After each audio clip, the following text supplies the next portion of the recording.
una de las figuras más destacadas en el ámbito de la investigación sobre el cambio climático y de la detección en España. Es catedrático de Geografía en la Universidad de Alcalá, donde ha desarrollado gran parte de su carrera investigadora y docente. Su trabajo se centra en el uso de tecnologías espaciales, especialmente la teledetección mediante satélites, para analizar fenómenos ambientales a gran escala. A lo largo de su carrera ha colaborado con numerosas instituciones internacionales y ha participado en proyectos científicos de gran relevancia relacionados con el estudio del medio ambiente. Entre sus aportaciones más importantes destacan el estudio de los incendios forestales a nivel global, analizando sus causas, evolución y efectos. El desarrollo de metodologías para evaluar el impacto del cambio climático mediante imágenes satelitales. Su contribución a organismos internacionales en temas de gestión ambiental y sostenibilidad. Además, es autor de numerosas publicaciones científicas y libros de referencia en su campo, lo que le convierte en un referente internacional. En un contexto en el que el cambio climático representa uno de los mayores desafíos globales, contar con expertos como don Emilio Chubieco es fundamental para comprender mejor nuestro entorno y avanzar hacia soluciones sostenibles. Les invito a escuchar con atención su intervención. Les cedo la palabra, señor Chubieco. Me voy a poner de pie entonces, si paso mejor. Bueno, pues buenas tardes a todos y gracias por venir. Una tarde tan agradable, no era fácil venir aquí a un sitio así encerrado por hablar de estos temas, pero bueno, tenemos que lo resulte de interés. Bueno, la primera cosa que hay que decir en el ámbito de esta cuestión del cambio climático es que, aunque es un tema controvertido, está en los medios, pero principalmente es un tema científico. Si uno utiliza el buscador académico que tiene Google, el académico teclea cambio climático o en inglés climate change, pues, que salen aproximadamente 4.400.000 referencias. O sea, en artículos científicos, capítulos de libros, congresos, etc., hay mucha actividad. Pero también es un tema que está en los medios de comunicación. Normalmente hay muchos temas científicos que son muy relevantes, pero que no están dentro de la cultura, digamos, popular. La dieta, de los agujeros negros o de la física cuántica, ¿no? Pero de este tema pues se habla mucho, ¿no? Casi tanto como de fútbol, pero que no tanto. Y hay polémica, ¿no? Hay libros a favor y en contra, incluso el mismo autor, un autor danés, pues tiene libros a favor y en contra, es el mismo también, está en los dos lados del debate. Bueno, y en ese sentido, pues lo que yo pretendo es mostrar pues, qué se sabe de este asunto, que hay un cierto consenso de que la cosa es así y que en qué otros ámbitos pues, podemos tener más dudas. Bueno, esto que aparece ahí es la evaluación que hace el Foro de Davos, que reúne pues, políticos, empresarios, tomadores de decisión, que es muy importante, no son de Podemos todos estos, sino que son gente muy variada y con mucha capacidad de decisión, y destacan temas que ellos consideran de riesgo a corto plazo y a medio plazo. Hasta hace poco el cambio climático estaba en el más alto del ranking del corto plazo, pero claro, este año con el tema de la guerra pues ha desplazado un poco y digamos los primeros temas a corto plazo vemos ahí la confrontación geoeconómica, la desinformación, etc. Pero a medio plazo, a 10 años vista, los temas que están en verde son los temas ambientales, están los fenómenos climáticos extremos, la pérdida de biodiversidad, el cambio climático, etc. O sea que estos temas están ahí en la agenda de las personas que toman decisiones. Como digo, es un tema sobre el que hay bastante controversia y uno puede escuchar en distintos foros, sobre todo en las redes sociales, muy distintas cosas sobre el cambio climático, ¿no? Por un lado, que no existe, que no está ocurriendo, sería la primera enmienda a la totalidad, vamos a decir. Existe, pero no es natural, pero es natural, no es de origen humano. Otros dicen que sí que existe el origen humano, pero no es perjudicial. Los fenómenos extremos no tienen nada que ver con el cambio climático, siempre ha habido fenómenos extremos. La ciencia del clima no es fiable, no sabemos nada de este asunto, muy poco. la mayor parte de los científicos no se ponen de acuerdo sobre esta cuestión, o incluso algunos ya lo meten dentro de una especie de pacto conspiranoico en donde el cambio climático es una cosa más dentro de esta estrategia por acabar con el mundo occidental, poco menos, ¿no? Entonces, bueno, no sé lo que han escuchado sobre esta cuestión o no, ¿les suena este asunto? ¿Les suena? Pero no sé si, no voy a decir que está de acuerdo o no de acuerdo con todo esto, yo lo que voy a intentar decir es lo que se sabe, más o menos desde el punto de vista científico, que se sabe y que se ignora, ¿no? Porque siempre hay, cualquier cuestión científica siempre hay elementos de incertidumbre. En este tema, como en otros, hay bastante ruido mediático. Antes la información nos llegaba a través de unos canales más o menos gestionados por especialistas, más o menos controlado lo que se publica, pero ahora mucha de la información nos llega a través de las redes sociales, donde cada uno pone lo que le apetece, independientemente de que sepa o no sepa del asunto, y eso pues tiene mucho impacto en las personas. Bueno, me imagino que todo el mundo pues, se acordará del impacto que tuvo la Dana, el impacto mediático que tuvo, y bueno, uno de los titulares que me acuerdo de estos días, ¿no? Que uno de los grandes perjudicados de estos fenómenos extremos es la verdad, ¿no? Porque claro, la gente se pone a interpretar aquello y empieza a dar teorías de lo más variado, variopinto. Aquí aparecen algunas de ellas, ¿no? Por ejemplo, pues alguien dijo en las redes que la Dana estaba causada por Marruecos, ¿no? Porque había competencia con las naranjas españolas y entonces lo que habían hecho era usar un sistema de radar que movía las nubes para dejarlas ahí encima de Valencia y que cayera todo el agua ahí, ¿no? Cosa que no tiene ninguna base científica, por supuesto, ¿no? Ahora estamos con el asunto de las estelas de los aviones, hay gente súper preocupada porque piensan que les están fumigando, no sé si muy lejos de interés o para qué exactamente, ¿no? Bueno, este tipo de bulos lamentablemente pues están muy extendidos y afectan a muchas personas que tienen poca cultura científica o que no tienen, digamos, el tiempo o las ganas de buscar pues las fuentes, digamos, más confiables, claro. Cuando uno quiere saber pues sobre, no sé, sobre demografía, pues va al Instituto Nacional de Estadística, que es el que en España oficialmente da los datos de población. Si uno pues tiene interés en saber lo que pasa con el clima, pues lógico es que ahora la Agencia Española de Meteorología es la que se dedica específicamente a esto, o si no quiere a otros, sabe inglés y a otros países, pues Meteo France en Francia, Halley Center en Reino Unido, la NOAA en Estados Unidos, en fin, las agencias que trabajan sobre el clima. Pero claro, si no se va a lo que dice Twitter, pues no, evidentemente no hay ninguna garantía de que lo que estén diciendo tenga una cierta base científica. Bueno, aquí las preguntas clave que están en relación con lo que he comentado antes del debate que hay o la controversia que hay es si existe o no existe el cambio climático, claro. Porque si no existe, pues ya podemos acabar la sesión y nos marchamos todos a casa tranquilamente a disfrutar de la tarde que está muy agradable. Adelante, por favor. Gracias. ¿Qué significa? Hola, muy buenas. ¿Qué significa el clima? Bueno, la primera cosa que hay que decir, casi siempre que me toca hablar de cambio climático es el día más frío del año, como que es abajo el origen de la sesión. Pero la cuestión es que el clima no es lo que pasa en un día, ni lo que pasa en un año, ni en un verano, ¿no? Sino que pasa en una serie larga de años.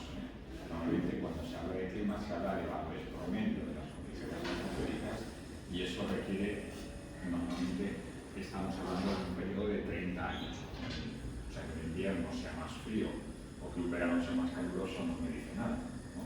Otra cosa es que 15 años sean más calurosos o 20 años sean más fríos, pues eso obviamente podría indicar algo, pero una cosa aislada no es el clima, eso se llama el tiempo o la meteorología, frente a la climatología, que son series de tiempo largas. Si hay alguna cosa que no digo claramente, me paran y lo explico con toda tranquilidad. Bueno, entonces la primera cosa es ver si lo que observamos en los últimos 30 años es muy distinto a lo que observamos 30 años o 60 años antes, ¿vale? En caso de que sí observamos que hay diferencias significativas, lo siguiente es preguntarnos a qué es debido eso. Si fuera debido a causas naturales, pues tenemos que intentar ver qué efecto va va a tener eso y cómo podemos adaptarnos a esa situación, ¿no? En caso de que sea debido a causas humanas, pues los siguientes sería ver si nosotros somos responsables de esto que está pasando, vamos a ver qué impactos tiene, ¿no? ¿Qué impactos tiene para tomar medidas? Si los impactos son buenos o irrelevantes, pues entonces no hay que hacer nada, sino que seguir alentando ese asunto, ¿no? Porque tengo un amigo que sabe que trabaja un poco en estas cosas y me mandó una postal una vez que estuvo en Estados Unidos que aparecían ahí unos señores vestidos así con un traje muy, digamos, muy de abrigo, estaba nevando y ponía los de Montana a favor del cambio climático, ¿no? O sea, que efectivamente, si la Tierra se calienta, pues habrá gente que le vendrá mejor que se caliente, claro, porque son gente que vive muy al norte, ¿no? Pero bueno, eso es una broma que hay que evaluar en su conjunto, para el conjunto del planeta, qué efectos va a tener. Si los efectos son buenos, pues hay que seguir con ello. Si los efectos son negativos, pues vamos a ver qué podemos hacer al respecto. Si lo podemos evitar, sí. Pero si el cambio climático existe, independientemente de la causa, habrá que estudiar qué impacto tiene sobre la humanidad. De acuerdo. Eso está descartando salir. Sí, pero si no podemos hacer nada al respecto, pues la cuestión no será mitigar, sino adaptarnos. O sea, que cómo podemos reducir la vulnerabilidad.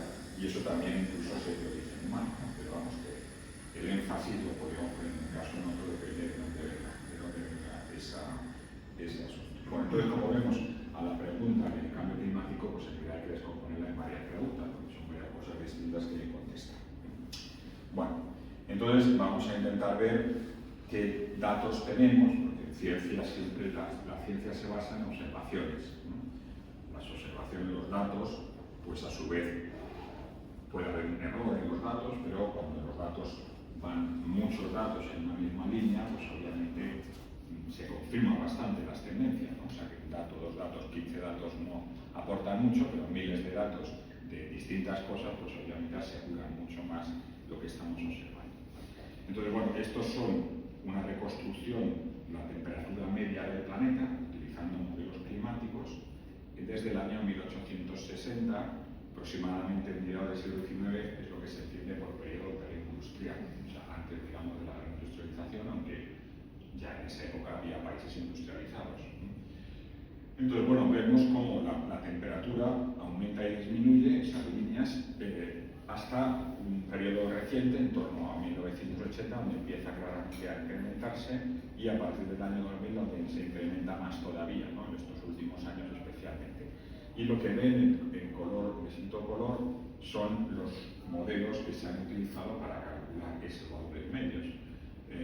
Bueno, Berkeley, donde sea Berkeley, era desde el Centro Europeo de Predicción Meteorológica, GISTEM es el que utiliza la NOAA en Estados Unidos, AFCRUT es el que utiliza el Centro Meteorológico Británico, etc. O sea que son centros prestigiosos que trabajan sobre este tema, ¿no? Concretamente... ¿Perdón? Sí. ¿Por qué no se toman fechas anteriores a 1860? Bueno, entre otras cosas porque no tenemos termómetros para medir bien, ¿no? Entonces las observaciones previas se basan en elementos auxiliares que nos permiten entender, por ejemplo, los anillos de crecimiento de los árboles o las burbujas de hielo, de aire que hay en las capas de hielo, pero digamos lo que tenemos más reciente es lo que podemos medir con más precisión. Pero, ¿y cuánto tiempo es ese periodo de medidas fiables y masivas sobre la Tierra? 1800, finales del siglo XIX hasta ahora, ¿no? Esa es la gráfica que acabo de poner. Bien, con este estoy comprometido aquí va a tardar 45 minutos asumiendo que hablaba yo solo, pero si preguntan, que me parece muy bien que pregunten, pues tendremos más, pero no tendréis la culpa, ¿no?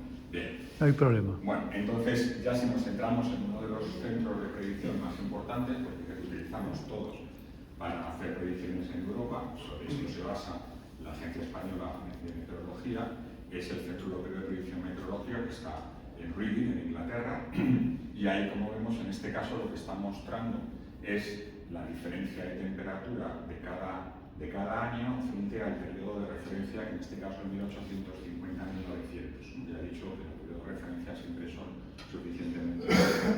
Entonces, ¿qué observamos? Pues observamos lo mismo que hemos visto antes con los otros modelos, ¿no? Pues que claramente a partir de 1980 y todavía más claramente a partir de este siglo, pues la temperatura ha ido en aumento. En concreto, el año 2024 es el más caliente que tenemos de registro instrumental hasta ahora. O sea, de todos los años de los que tenemos datos, el más caliente ha sido el 2024, el segundo más caliente el 2023 y el tercero el 2025, como vemos ahí en la gráfica. Bien, si eso lo modelamos a escala planetaria, esto que estoy poniendo es el valor medio de temperatura, pues aquí esto es una reconstrucción, utilizando modelos climáticos también, de la temperatura a final del siglo XIX, 1881, y en el momento actual. O sea, que ese calentamiento medio que venimos observando es más claro en algunas zonas del planeta, que tienen valores más rojos. Lo que no ven desde ahí, la escala esta, el rojo más rojo son 2 grados, digamos, y por encima de 2 grados, que es lo que estamos viendo en las latitudes boreales. Como hemos llegado a una zona del planeta pequeña, pero algunas hay, que mantienen temperatura e incluso se enfrían un poco. O sea, que obviamente la termodinámica de la Tierra es compleja. Bueno, esto es lo que dicen los termómetros. Pero hay otros indicadores de que la Tierra se está calentando. Una de ellas, obvio, es el deshielo. El deshielo puede ser marino, de hielo marino o de hielo continental. De hielo marino se estudia con datos de satélite, radiómetros de microondas en concreto, y lo que vemos aquí es una serie temporal de 1980 en adelante. Antes no había satélites, o sea que este es el periodo que tenemos de observarlo. La línea, los puntos azules indican la superficie de hielo ártico en invierno y los puntos rojos en verano. Y las dos líneas pues marcan un poco la tendencia a largo plazo. En concreto, en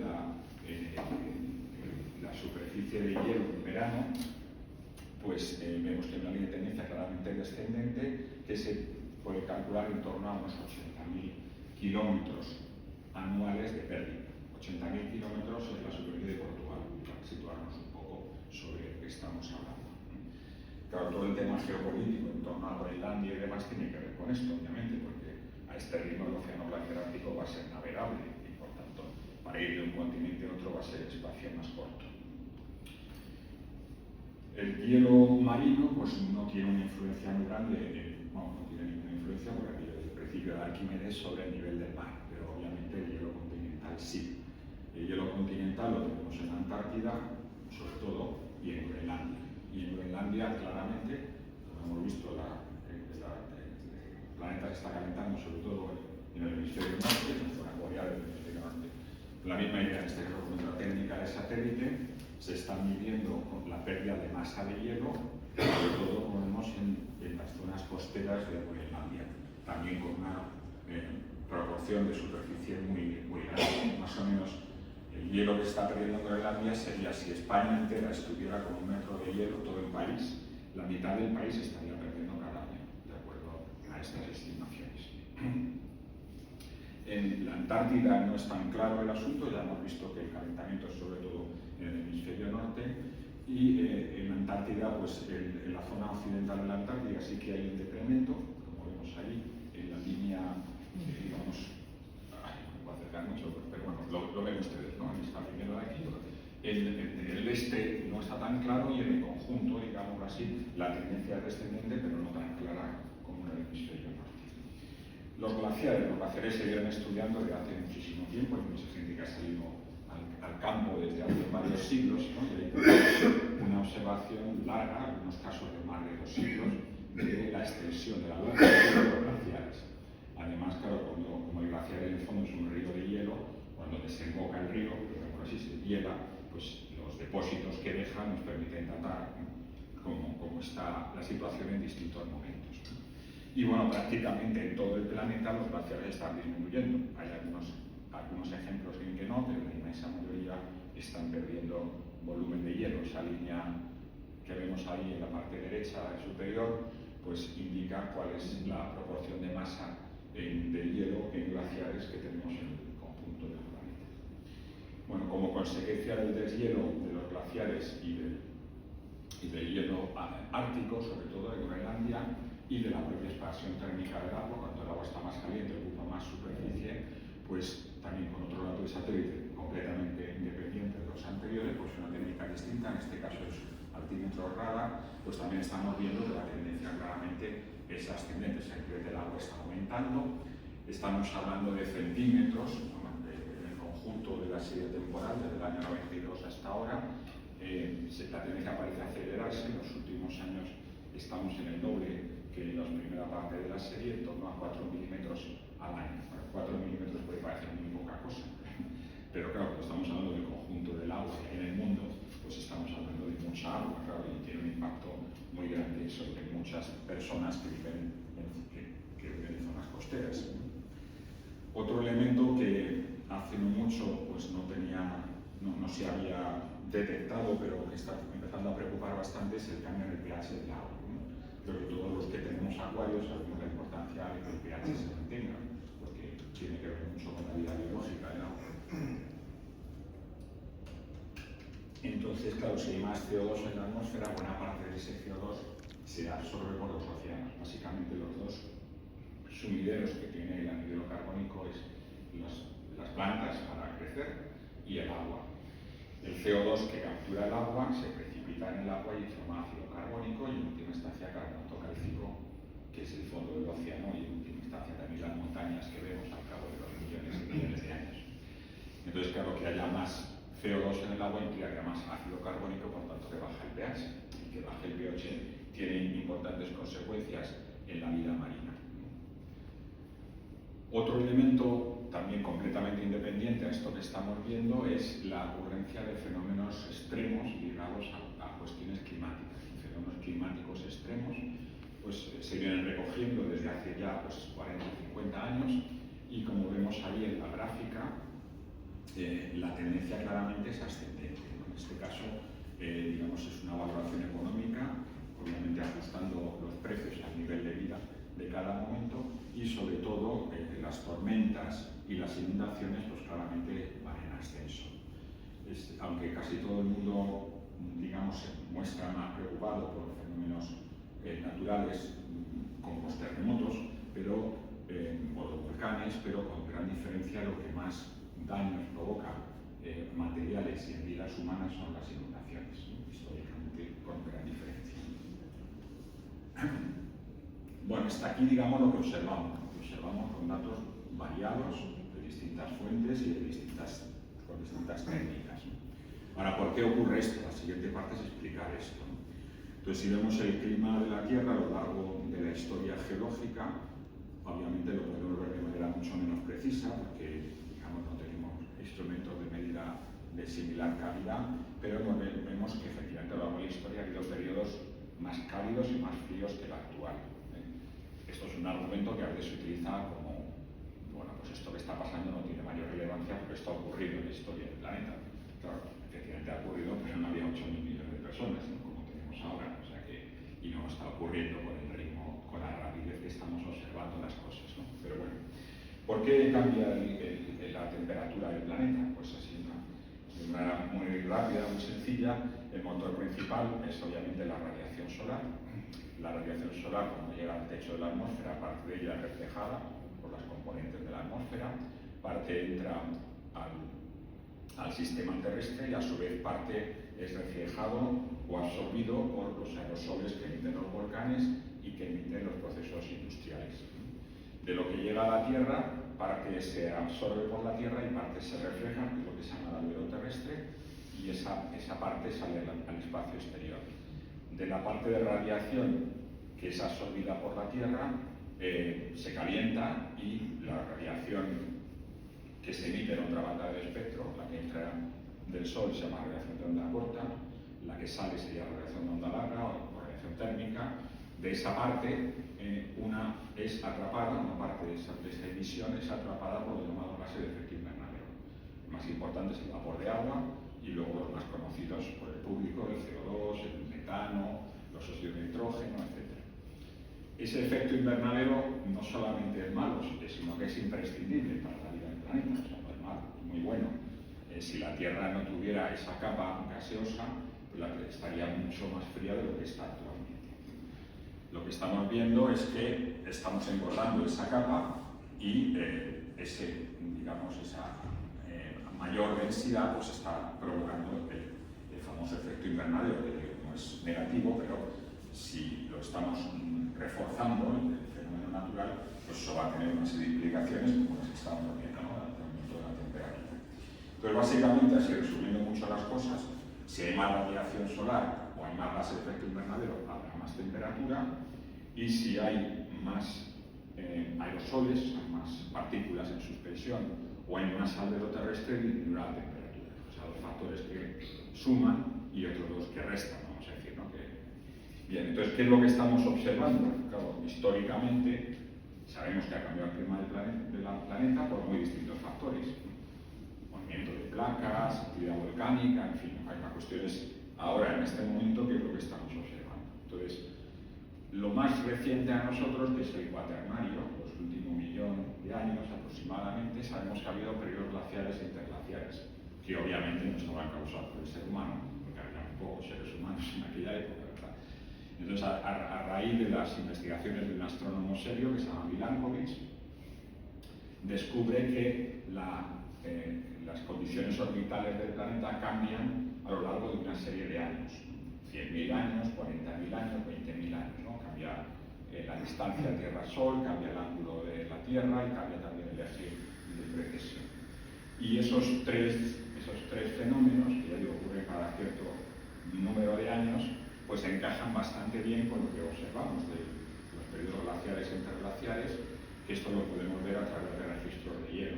En concreto en la Antártida, pues llevan muchos años trabajando, perforando, porque es una zona que no se ha descongelado en más de 1 millón de años, entonces las gotas de hielo tienen burbujas de aire y con esas burbujas se puede saber más o menos la temperatura que había en el momento que se depositaron.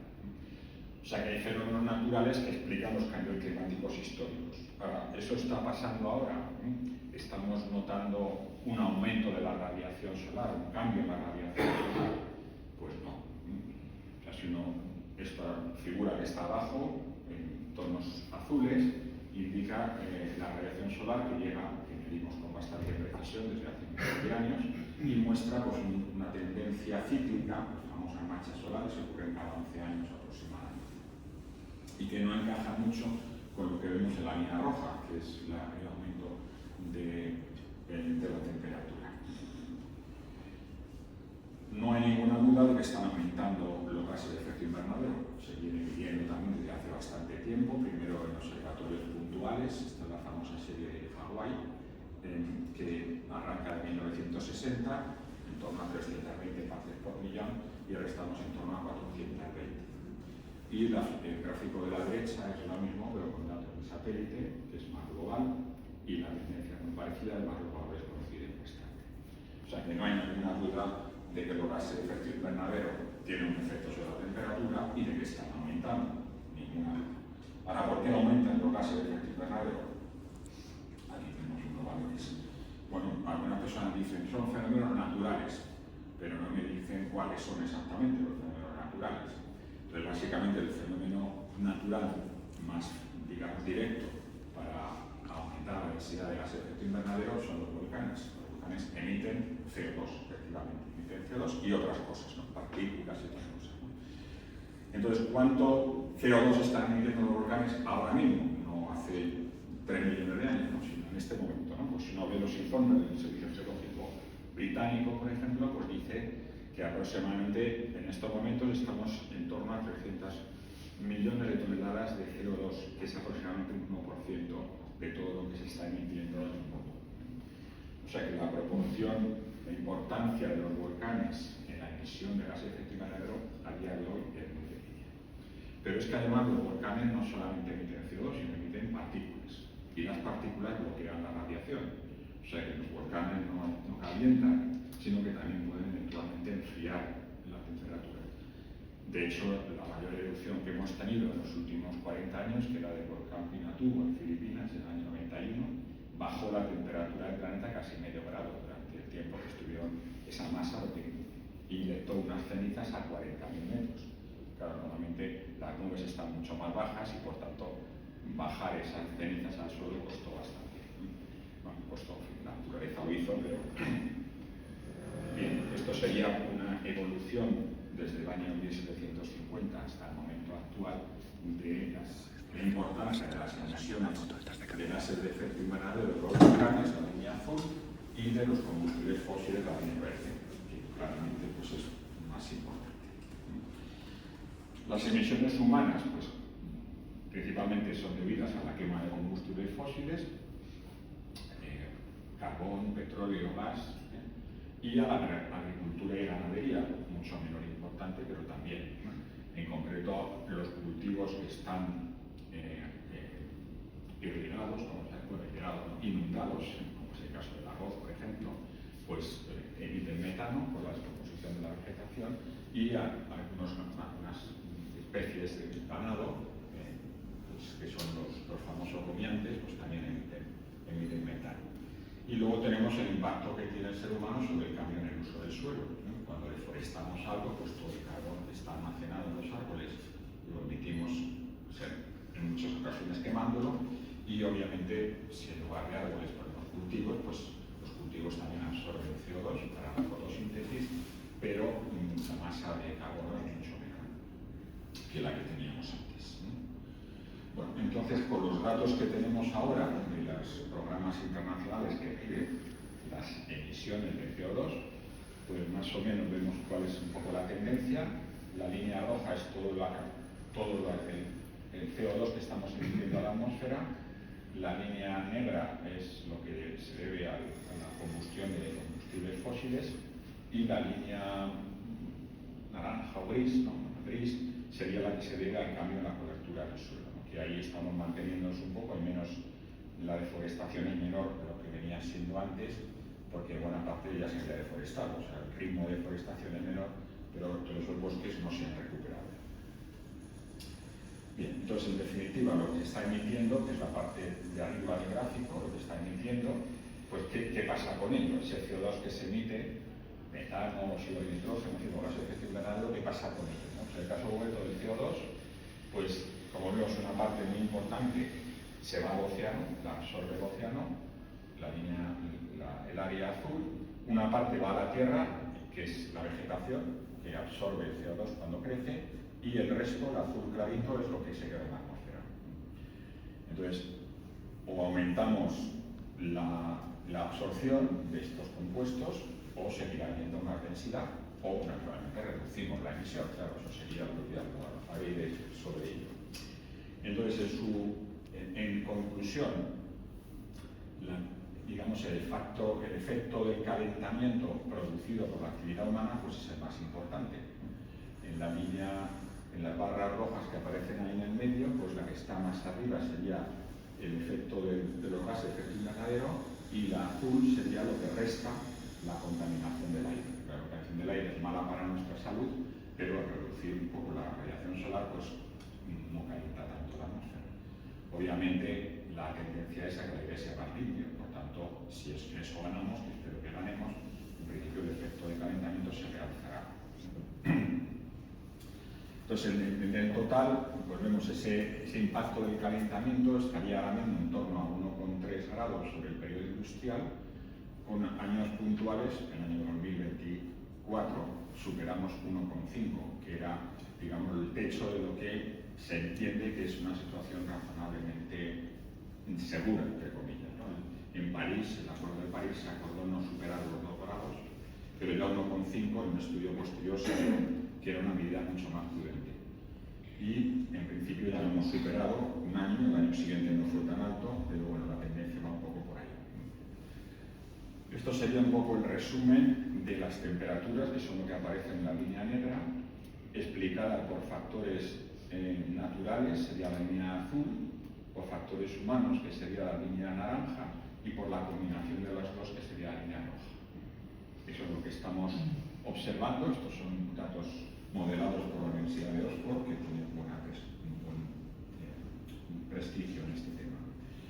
Bueno, ¿qué dicen las autoridades científicas, los científicos sobre esta cuestión? Pues uno escucha mucho ruido de aquí y de allá, y habrá científicos que en las redes puedan decir lo que les parezca oportuno, ¿no? Pero la comunidad científica en su conjunto, pues bueno, apunta en una determinada dirección. Esto es un informe que produjo la Academia Nacional de Ciencias y de Ingeniería de Estados Unidos, que evidentemente es una institución de referencia, y que ya en el año 2010 decía, primera conclusión del informe, el cambio climático está ocurriendo, es causado principalmente por actividades humanas, y lleva consigo riesgos significativos que ya en unos casos están ocurriendo sobre un amplio rango de sistemas naturales y humanos.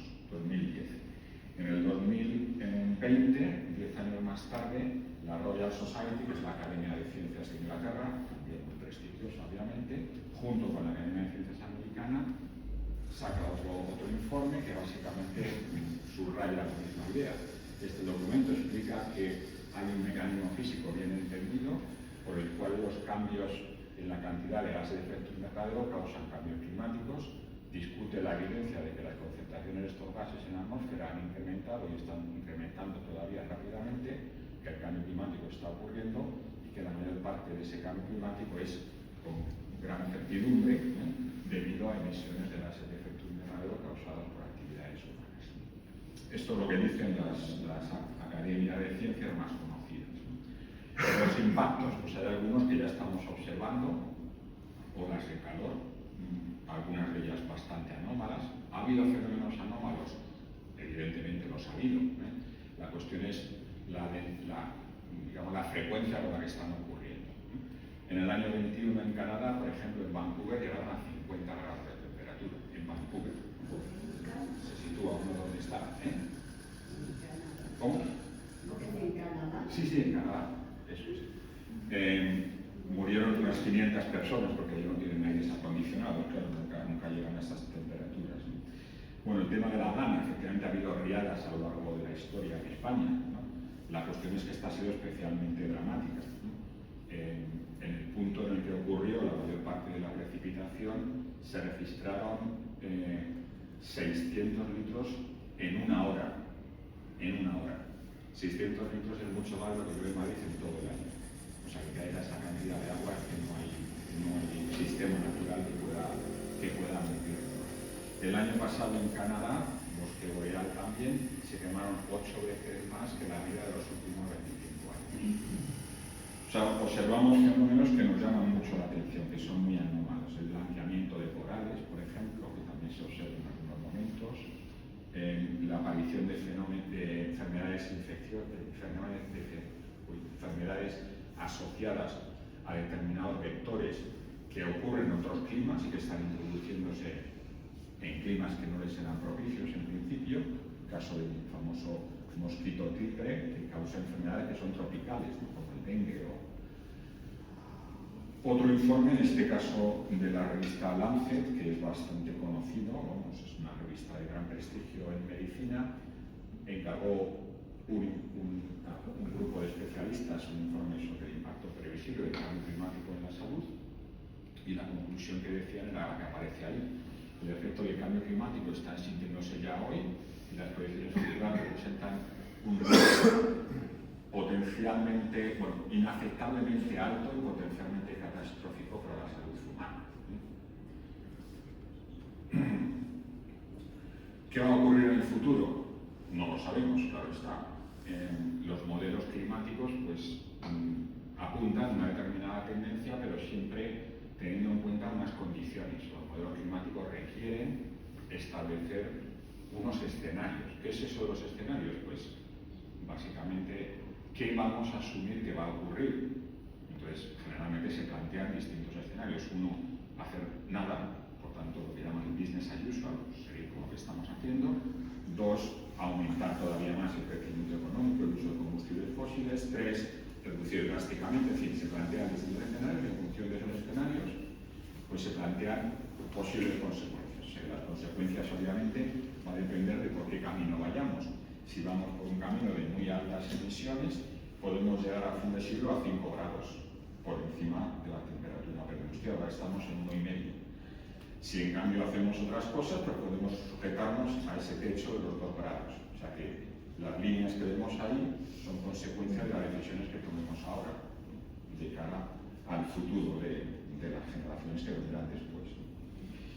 Claro, las consecuencias pues van a depender de eso, o sea que simplemente podemos plantear qué pasaría, por ejemplo, si tuviéramos un escenario de 3,5 grados, ¿no? Pues esto es lo que pasaría con Dubái, pues que se inundaría, así de sencillo, subiría el nivel del mar. Esto es fácil de modelar, porque si sabemos el impacto que va a tener eso sobre el deshielo y sobre el calentamiento del agua, pues obviamente eso tiene un impacto. Pensemos que hay más de 2.000 millones de personas que viven en la costa, o sea que este tipo de fenómenos pues, puede ser muy severo para muchas poblaciones del mundo. Algunos tendrán capacidad de defenderse frente a eso y otros no, tendrán que emigrar si eso se mantiene esa tendencia, ¿no? Esto es otro modelo que simula qué pasaría con el Producto Interior Bruto a fin de siglo en caso de que se mantengan las tendencias. Y bueno, así de entrada vemos que hay países al norte que van a mejorar van a beneficiarse del cambio climático porque son los países más fríos y van a ser más cálidos, pero la mayor parte de los países del mundo donde vive la mayor parte de la población pues aparecen con tonos rojos. O sea que, digamos, el modelo apunta que van a perder capacidad adquisitiva, que son los países más pobres del mundo y los que menos, digamos, responsabilidad tienen sobre esta cuestión. ¿Qué hacer frente al cambio climático? Pues las dos vías es mitigarlo o adaptarnos a ello. Mitigarlo, pues evitar que ocurra, o reducir al mínimo que ocurra. Adaptarnos, bueno, asumir que va a ocurrir y qué podemos hacer para que la vulnerabilidad sea menor, para que nos afecte menos.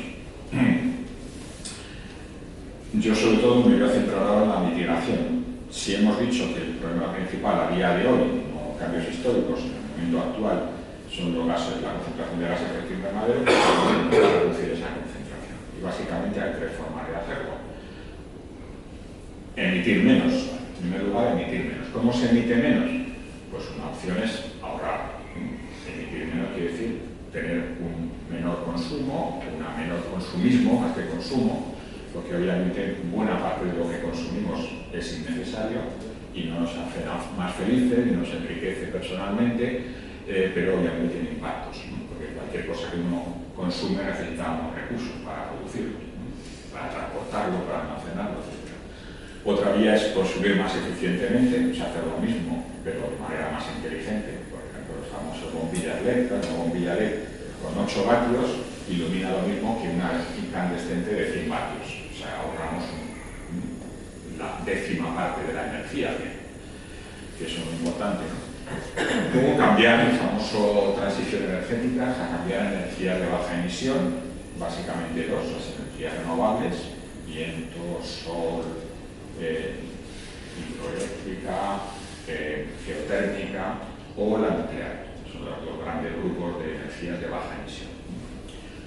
Y finalmente capturar emisiones en origen, o sea, en aquellas zonas en las que se producen mucho CO2, por ejemplo las plantas térmicas que producen energía quemando carbón o quemando petróleo, pues en lugar de que esa chimenea salga al espacio, salga a la atmósfera, capturar ahí el CO2, licuarlo e inyectarlo en profundidad para almacenarlo geológicamente. Segunda vía, extraer los gases que ya están en la atmósfera. ¿Cómo? Pues, por ejemplo, realizando los sumideros naturales. En el modo natural, la vegetación absorbe CO2. Cuando crece siempre necesita CO2, no puede crecer porque la fotosíntesis es convertir la energía en hidrato de carbono, o sea, que el carbono hace falta. Eso o el mar, ¿no? Pero el mar tiene alguna dificultad. Entonces, había trabajar sumideros naturales es reforestar, ¿no? Es extender la superficie vegetal, ¿no? Y la tercera, que éticamente me parece muy discutible, bueno, yo estoy bastante en contra de ella, claro, es manipular artificialmente la radiación solar. O sea, lo que se llama geoingeniería, que en el fondo es eso, es conseguir, digamos, estableciendo pues, o bien unos reflectores que reflejen la energía solar, o bien unos filtros químicos que reduzcan, como por una cortinilla, ¿no? Con una cortina en su casa y entra menos radiación solar, ¿no? Pero claro, el tema es muy gordo, porque eso afectaría a todos los países del mundo y podría crear una nueva glaciación. O sea, si digamos, no lo hacemos demasiado bien, pues podemos bajar la temperatura hasta un extremo que ya empiece a una glaciación tendría impactos mucho mayores que el actual calentamiento. Entonces, es un tema que se está estudiando, pero que me parece éticamente muy discutible. Bueno, todo esto obviamente, si queremos reducir el problema, mitigar el problema, eso hay que poner dinero encima de la mesa, o sea, requiere inversión. El Acuerdo de París, que se celebró así mundialmente como un gran acuerdo, pues efectivamente es un gran acuerdo porque de primera todos los países del mundo están de acuerdo en ir por esa vía. Pero ¿a costa de qué? Claro, cuando los acuerdos son unánimes es porque los compromisos son muy pequeños y ahí había muy poco compromiso concreto. Había dos, que cada país iba a enviar las emisiones. Bien, de acuerdo, eso se está haciendo. Y segundo, que cada país iba a proveer medios para que la temperatura del planeta no superara los 2 grados. Y eso como se concreta en cada país, pues cada uno tendría que ser responsable para ver qué puede hacer al respecto, ¿no? Y el tercero concreto era que se iban a poner los países desarrollados a poner 100.000 millones de dólares para asegurar la transición de los países en desarrollo. Obviamente, los países en desarrollo, Brasil, Sudáfrica, Indonesia, Nigeria, tienen tanto derecho como nosotros a vivir bien, pero claro, si lo hacen con los mismos medios que hemos usado nosotros, pues este problema va a seguir incrementando, porque lo que tiras a la atmósfera no se queda en tu país, sino que se distribuye en todo el planeta. Claro, 100.000 millones de dólares puede parecer una barbaridad de dinero, muchísimo dinero, para arreglar este problema, que de acuerdo a los economistas podría suponer, en el escenario más pesimista, una cantidad 20 o 30 veces más grande que esa. Pero es que solo en la guerra de Irán, Trump ha pedido al Congreso 200.000 millones de dólares, un país, para una guerra. O sea que cuando uno pone esas cifras en contexto, pues dice, igual no era tanto dinero, desde luego para las economías del mundo no es tanto dinero. En el COVID, solamente en los 3 meses de encierro se perdió 10 veces más que eso, más de 1 billón de dólares. ¿Quién es responsable de esto? Pues claro, ¿quiénes son los que emiten más? Pues en este momento China, Estados Unidos, la India, Europa, Japón. Lo que pone ahí búnker sería pues la navegación internacional de aviones y de barcos, que está asignada a muy distintos países. Estos son los que más emiten. Uno podría decir, bueno, la culpa la tiene China. Claro, pero este es el único criterio. ¿Hay algún otro criterio de justicia aquí? ¿Qué opináis? Bueno, el criterio bastante obvio es cuánto emiten per cápita, ¿no? Claro, porque los chinos son mucho más que Estados Unidos, ¿no? Entonces, per cápita, claramente Estados Unidos, aunque ha bajado un poco sus emisiones, pero sigue teniendo una emisión mucho más alta que, bueno, siguiente Rusia, después está China, Japón, Europa, ¿no? O sea que las emisiones per cápita es otro dato importante, porque obviamente la energía es importante para el desarrollo, ¿no? Pero otro elemento muy importante es que lo que está emitiendo China no lo está emitiendo para los chinos, sino está emitiendo para producir cosas que compramos nosotros. O sea que el hecho de que Europa haya bajado sus emisiones o Estados Unidos no es porque lo estemos haciendo mucho mejor, que algo sí, algo es cierto, sino también porque hemos exportado las industrias más contaminantes a otros países, con lo cual las emisiones son de otros, pero los productos no lo venden a nosotros. O sea que en el fondo habría que aplicarse a nosotros esas emisiones para hacerlo de manera más justa. Pero luego está otro tema muy importante, que es las emisiones históricas. Claro, el CO2 que está en la atmósfera va a estar residiendo en la atmósfera pues 100 años de ese orden. O sea que está ahora no se ha emitido solo hoy, se ha emitido hace 60 o 80 años. Entonces, históricamente, ¿quién ha tenido el más peso, el mayor peso en las emisiones? Pues naturalmente Estados Unidos, Europa y solo más recientemente China. Entonces todo esto es importante, ¿no? Las responsabilidades son globales, pero no son las mismas para unos países y otros, y los efectos no van a ser los mismos para unos países y otros. Y precisamente los países más afectados potencialmente, que son los países tropicales, pues no son los que más han contribuido al problema, ¿no? Y naturalmente no son los países más ricos tampoco. Bueno, esto sería un resumen. 50 minutos, como puede ver. 50 minutos, y porque me ha preguntado, que está muy bien que me pregunten, no me pregunten, no, pero bueno, hasta aquí hemos llegado. Muchas gracias.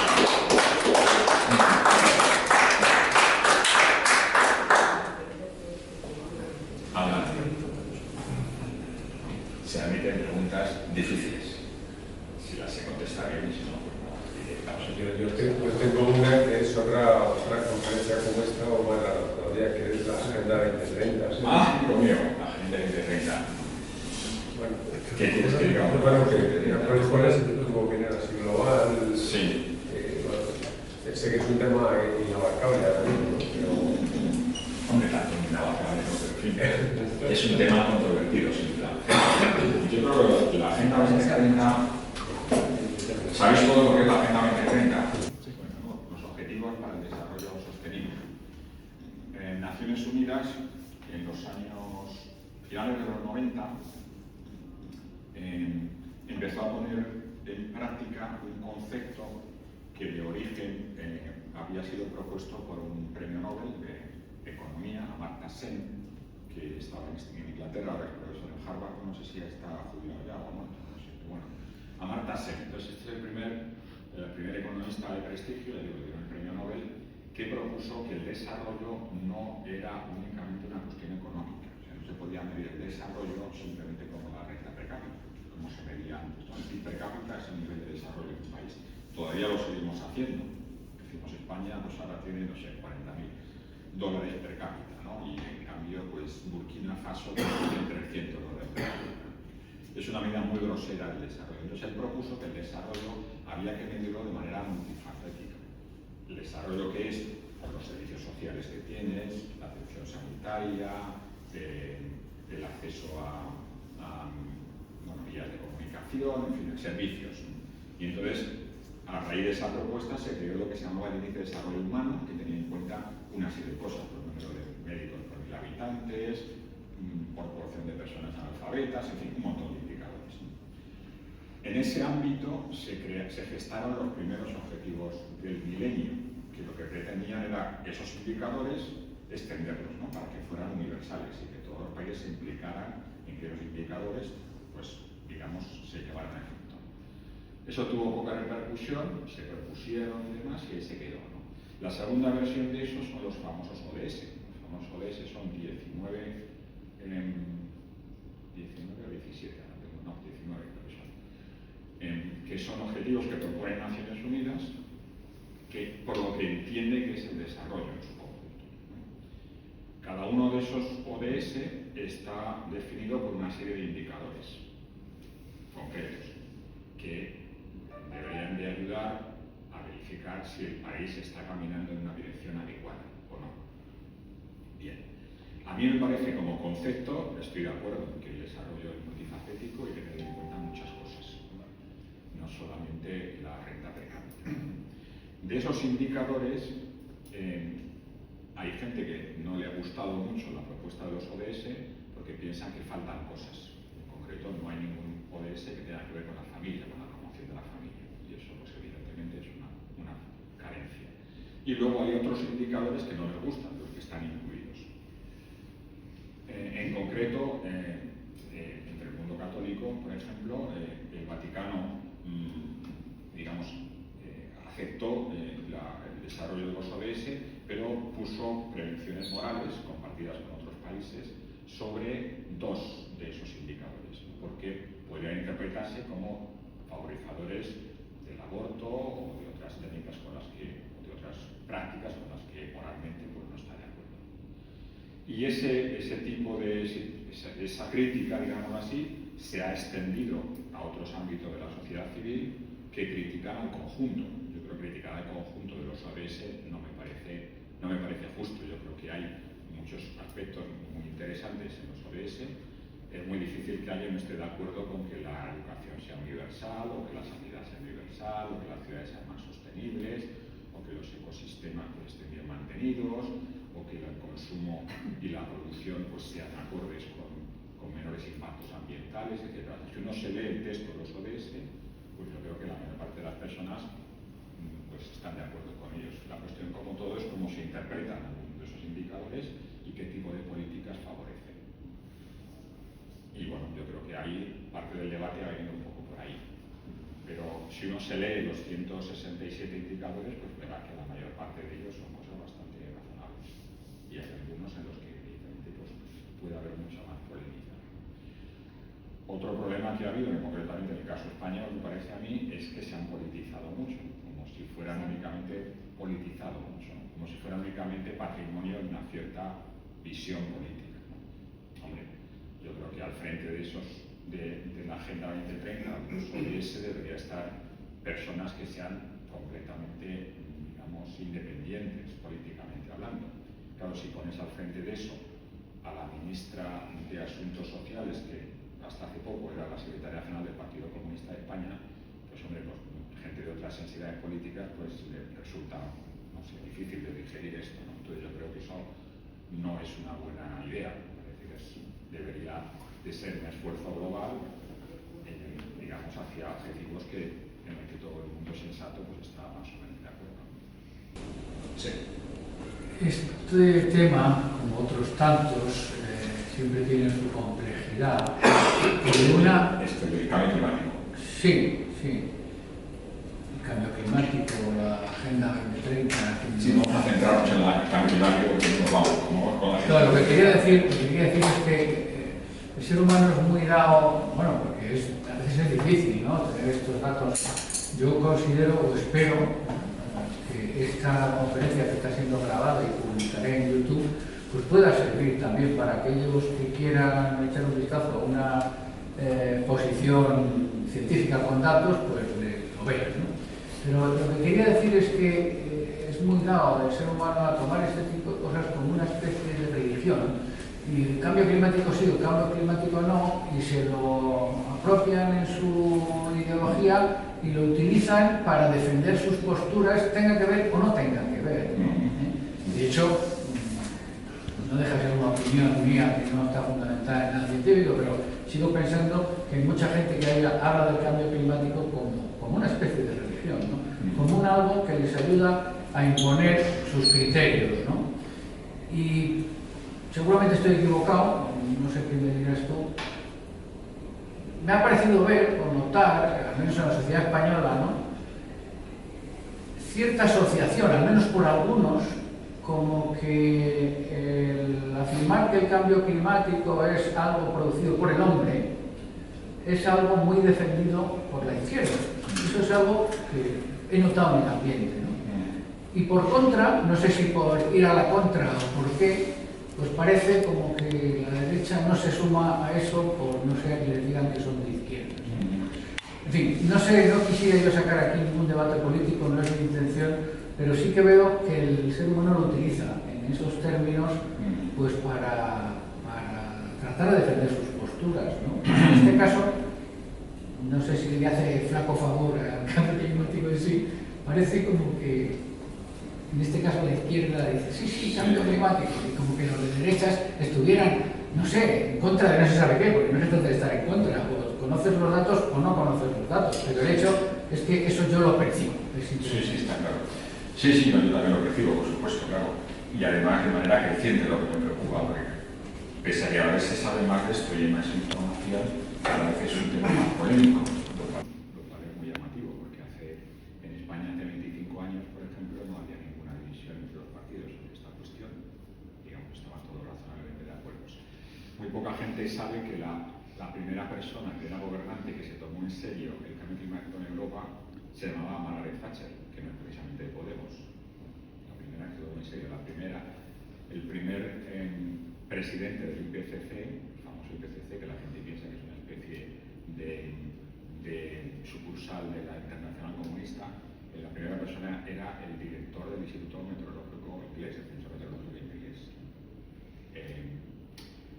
Entonces, ¿qué ha pasado? Bueno, pues sobre todo ha pasado que en las elecciones americanas del año 2000 se presentó como candidato demócrata un señor que se llama Al Gore, que no salió y que, como consecuencia de que no salió, pues tenía tiempo libre y empezó a hablar de estas cuestiones. Entonces, en Estados Unidos empezó a considerarse el cambio climático un tema político. No sé si os gustan los vídeos TED, los TEDx os suena. Bueno, son unas charlas que hay en internet que organizan en muchos países del mundo, y me acuerdo una en concreto de una señora que empieza contando, ella es geóloga, estaba en una clase donde salía el cambio climático, y al terminar, en Texas en concreto, que es un estado bastante conservador, y al terminar le preguntó a un estudiante: oiga, usted es demócrata, ¿no? Y dijo ella: no, yo soy canadiense. ¿No? Porque te parece que si estás a favor de algo, pues eres de un sitio o eres de otro. Entonces, obviamente, pues no es el caso, ¿no?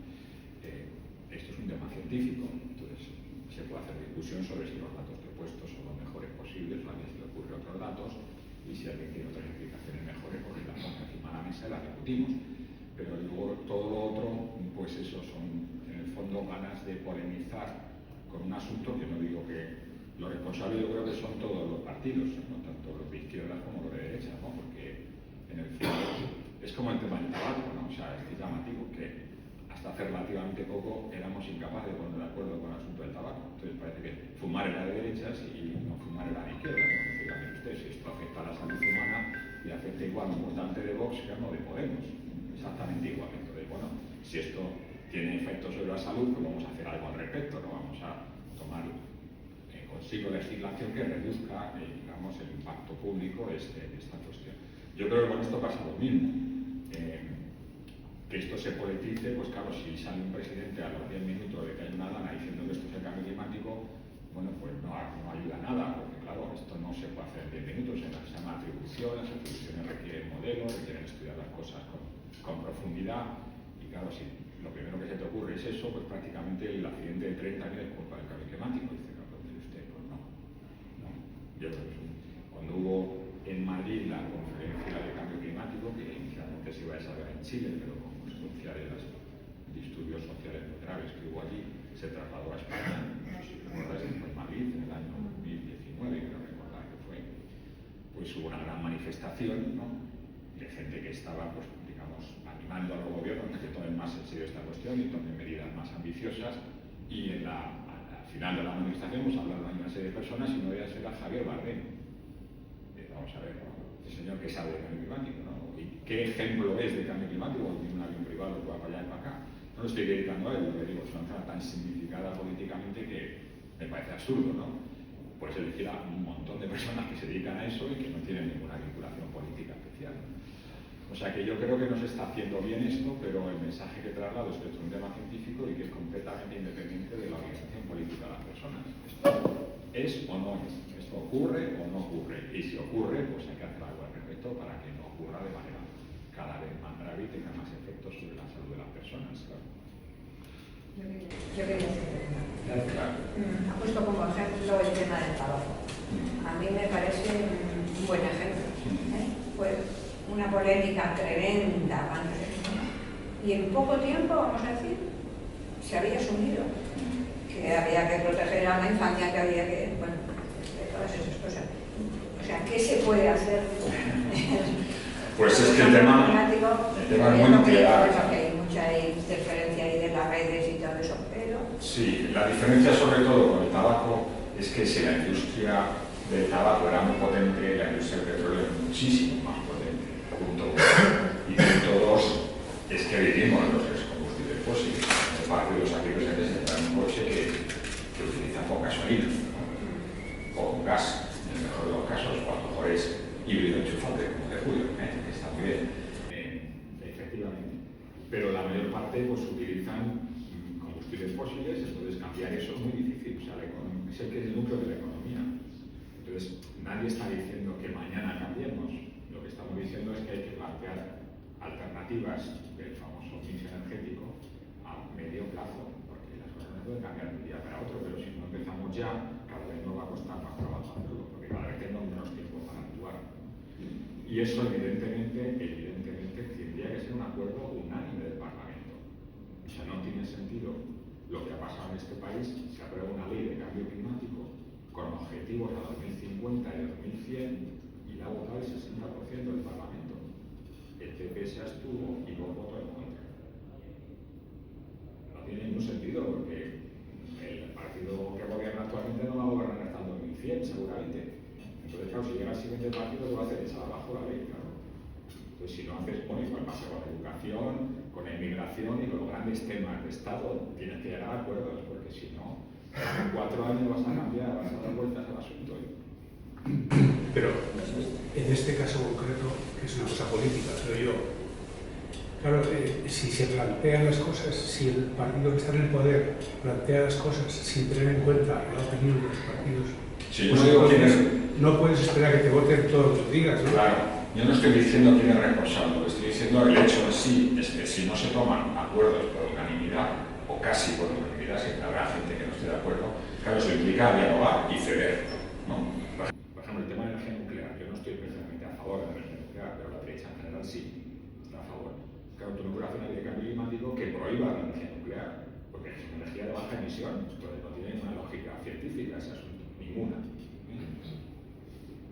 tiene que ver con el cambio climático, ni tienes por qué meter la ley de cambio climático, ni tienes por qué negarte a ello. Francia, que también son de izquierda, pudieran energía nuclear con toda paz, ¿no? Y no digo que yo esté a favor de eso, lo que digo es que no podemos plantear líneas rojas porque es imposible al final hablar. Y para dialogar necesitas ceder. Habrá cosas que te gusten y otras cosas que no te gusten. Por mucho que tengas el poder en tu momento, pasado mañana no lo tendrás. Entonces al final lo que tú estás planteando no va a tener continuidad. Esa es mi opinión.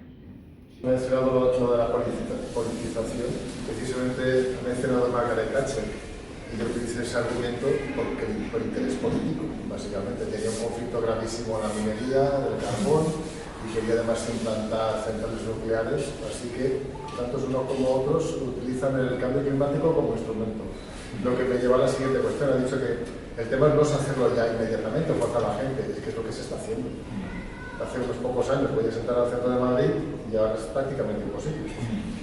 Y con las cosas de comer no se juega. O sea, desindustrializado Europa, como usted bien ha dicho, hemos pasado la contaminación o la generación de la contaminación, la hemos externalizado, se la hemos pasado a China y a India. Pero estamos en el mismo mundo. No hay fronteras para los gases. Sea CO2 y se basan muchos y otros muchos factores.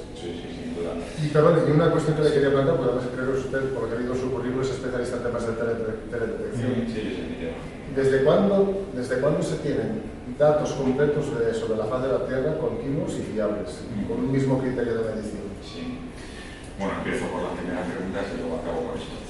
A ver, todos en la red podemos entrar y ver vídeos que digan que el cambio climático es una tontería, que es un gran engaño, tal, ¿no? O sea, si lo hacéis ahora, cuando lleguéis a casa lo hacéis y lo veréis, ¿no? Bueno, pues el primer vídeo que tenía ese contenido era precisamente un vídeo donde decía que esto era una conspiración de la derecha, en este caso Margaret Thatcher, para callar la huelga de los mineros del carbón.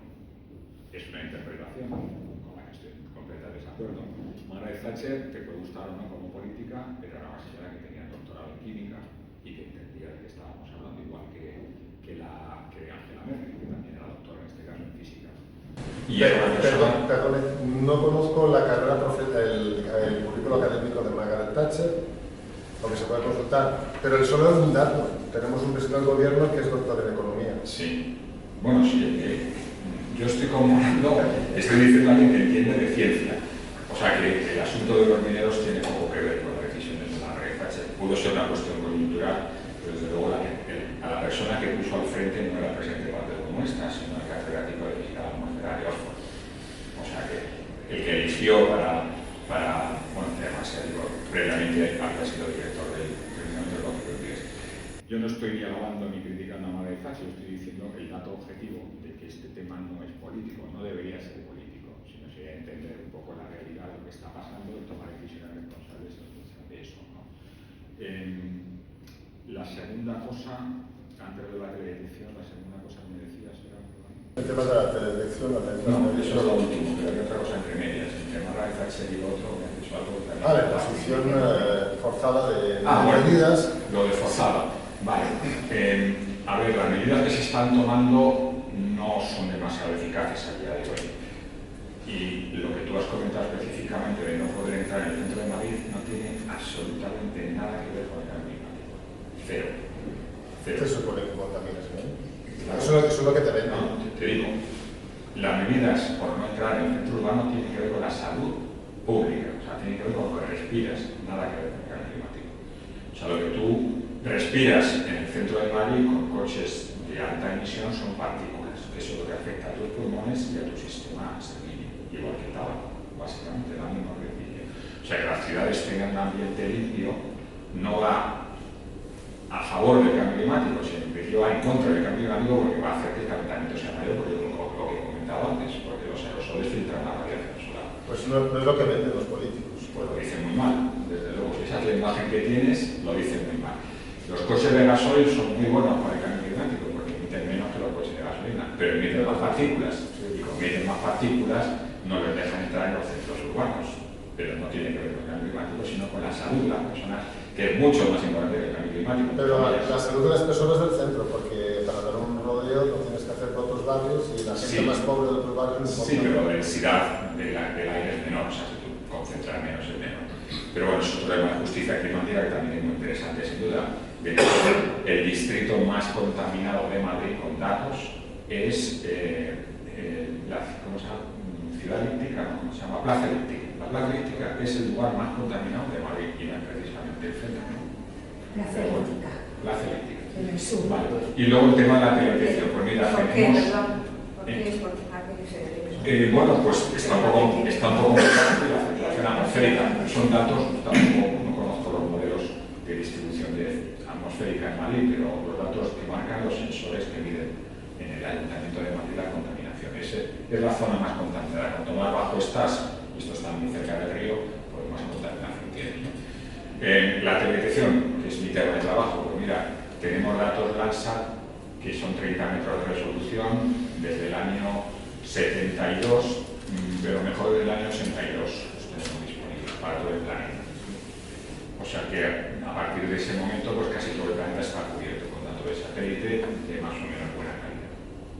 Pero luego si quieres te comento con más detalle. Yo creo que lo más importante es negarlo o no. Lo que no se puede hacer es negar una cosa que es evidente. Me da igual de qué partido sean.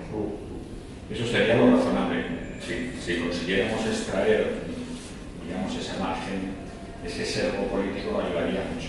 De todas maneras, he de decir que el Instituto Elcano, que es un sitio serio, más o menos, hizo una encuesta sobre la opinión de los españoles ante el cambio climático en el 2019, poco antes de la pandemia. Y el 97% de los españoles estaban de acuerdo con que había cambio climático de origen humano. Lo que no estaban tan de acuerdo es las medidas que había que tomar, de la otra. O sea, una cosa es que estemos de acuerdo y otra cosa es que hacemos al respecto. Claro.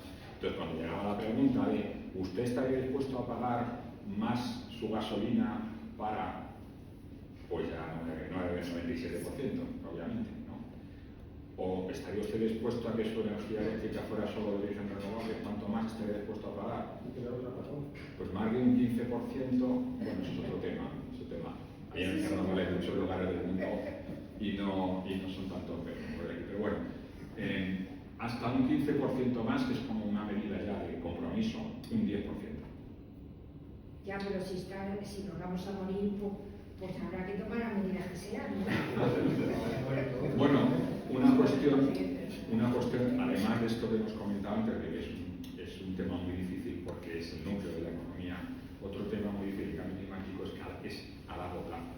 El COVID te encierras hoy, dentro de 5 años, te encierras hoy, ¿no?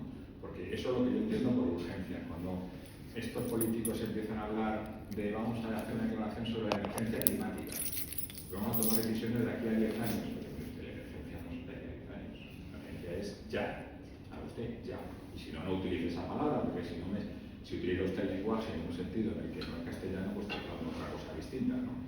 Entonces, el hecho de que sean efectos muy a largo plazo, que no sean muy obvios en el día a día, dificulta mucho la toma de decisiones. Pasó un poco con el tabaco igual, o sea, uno fuma, no tiene un cáncer al día siguiente, ¿no? Pero obviamente, claro, coger los datos estadísticos, ¿no? Hay un informe demoledor. Es que lo del tabaco también me ha interesado, que ya tiene muchos puntos de conexión con el cambio climático. Hice un informe demoledor, lo equivalente al Ministerio de Sanidad de Estados Unidos, decía que entre el año 60 y el año 2000 había habido 200.000 muertes prematuras debidas al tabaco. 200.000. Y otra cosa que decía, que era todavía más fuerte, es que eso en buena parte era debido a la campaña desinformadora que habían hecho las empresas tabacaleras, sabiendo que eso afectaba a la salud, que lo negaban, ¿no? Y claro, si es así, ¿quién paga esos costes de la sanidad? ¿Quién lo paga? Y bueno, no sé cuántos miles de millones de dólares eran en horas de trabajo perdidas, claro. El dinero. Muy bien, don Emilio. Pues muchísimas... Vamos muy bien. No sé si hay alguna pregunta más. ¿Usted tenía una pregunta? Pero lamentable es que los presidentes de todas las naciones, sobre todo las poderosas, lo primero para ellos la economía y su desarrollo, no importa quién arrastre por el medio. Lamentable. Lamentable, esa es la posición, ¿no? Pero el cambio climático para ellos es secundario, si afecta o no afecta. Lo que le importa es su ranking. Sí, pero en el fondo yo creo que eso es una postura de muy cortas miras. A mí me parece erradamente que la postura de Trump en este asunto es, aparte de muy egoísta, es muy cortoplacista. Porque si Estados Unidos no lidera la transición, se va a quedar atrás en muchas tecnologías. Los chinos, por ejemplo, que realmente contaminan mucho, pero están construyendo 80 centrales nucleares. Tienen la industria más potente del mundo en paneles solares y son las mejores empresas de fabricación de coches eléctricos. O sea, los chinos se lo han tomado en serio. ¿Y por qué? Por la contaminación urbana. O sea, los chinos, digamos, el cambio climático para ellos es un tema secundario, pero la contaminación es un tema muy, muy grave. Si habéis estado como en Pekín, lo habéis visto seguramente, ¿no? Si tú quieres comprarte un coche de gasolina, pues tardar unos 2 o 3 años en que te lo den. El coche eléctrico te lo dan en 15 días. Imagínense una cosa así puntual allá en donde yo vivo, una cosa local. Hicieron cuando Venezuela tuvo su auge económico allá donde yo vivo en Estados Unidos, hicieron todo el desarrollo industrial, todas las grandes empresas básicas. Y yo vivía casi en el medio de las empresas básicas allí. Y bueno, el niño empezó a sufrir de asma y me dijo el pediatra: señora, si no quiere tener otro hijo asmático, sácalo de mí. Todos los niños de este campo que se llamaban Mapanán, me recuerdo que la estaba diciendo pequeño, sáquenlo de allí porque todos tienen asma. Todas las empresas no pusieron cómo iban a controlar los gases que emitían. Y toda esa cantidad de gases, todo esto era nublado. Nublado. A las 5 de la tarde ya todo eso veía emitir. Eso era con Muy no bien. había ni China. Muy bien, pues nada. Muchas gracias, don Emilio. Les recuerdo que tenemos, sí, un aplauso que parece ser que va... Les recuerdo que tenemos aquí la invitación para la próxima conferencia de mayo. Si quieren llevarse una hojita, estáis invitados.